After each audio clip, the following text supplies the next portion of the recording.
Praise the lord. దేవునికి మహిమ కలుగును గాక. ప్రభునంతులరా, యేసుక్రీస్తు అతి పరిశుద్ధ నామంలో ఈ వీడియో చూస్తున్నటువంటి ప్రతి ఒక్కరికి కూడా పాస్టర్ పునీత్ కుమార్ అయినటువంటి నేను నా హృదయపూర్వక వందనాలు తెలియజేసుకుంటూ ఒక అత్యవసరమైనటువంటి సమాచారాన్ని మీకు అందిస్తూ ఉన్నాను. అదేంటి అంటే, మరి మెస్సియా మందిరంలో ప్రతి సంవత్సరం అక్టోబర్ మాసంలో ఉపవాస కూడికలు ఏర్పాటు చేస్తాం. అలాగే ఈ మాసంలో కూడా మరి ఉపవాస కూడికలు 5 దినాల ఉపవాస కూడికలు ఏర్పాటు చేయడం జరిగింది.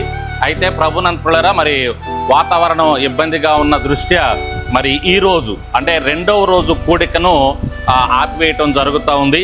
ప్రభునంతులరా, మరి మీకు అందరికీ తెలిసిందే, బంగాళాఖాతంలో ఏర్పడినటువంటి వాయుగుండం దృష్ట్యా మరి ఈ యొక్క కూడికని, ఈ 2వ రోజు కూడికని ఆపివేయటం జరుగుతూ ఉంది. ప్రభునంతులరా, మరి న్యూస్లో మనం చూస్తూ ఉన్నాం, మరి ఈరోజు తీరం దాటుతుందని చెప్తా ఉన్నారు. కాబట్టి ప్రభునంతులరా, సంఘస్థులు రావటానికి వెళ్ళటానికి ఇబ్బందిగా ఉంటుంది. కాబట్టి ప్రస్తుతం మరి ఈ కూడికని, ఈరోజు జరిగే కూడిక వరకు ఆపటం జరిగింది. మరలా 29వ తేదీ అనగా రేపటి నుంచి మరలా 3 రోజులు ఈ కూడిక జరుగుద్ది.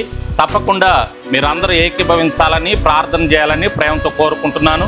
అంతేకాకుండా ప్రాముఖ్యంగా ఈ తుఫాను విషయమై మీరందరూ కూడా ప్రార్థన చేయండి. ఎవరికి ఏ ఇబ్బంది కలగకుండా ఉండాలని.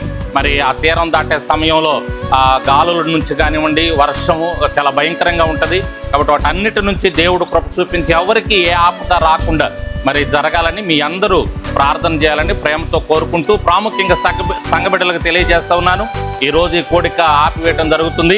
మరి ఈ కూడికలు ఉండేటటువంటి వారందరూ కూడా మీ గృహాల్లో దేవునికి తప్పకుండా ప్రార్థన చేయండి, ప్రార్థనలో గడపండి. దేవుడు మనల్ని దీవించి ఆశీర్వదించునుగాక. Amen, amen, amen.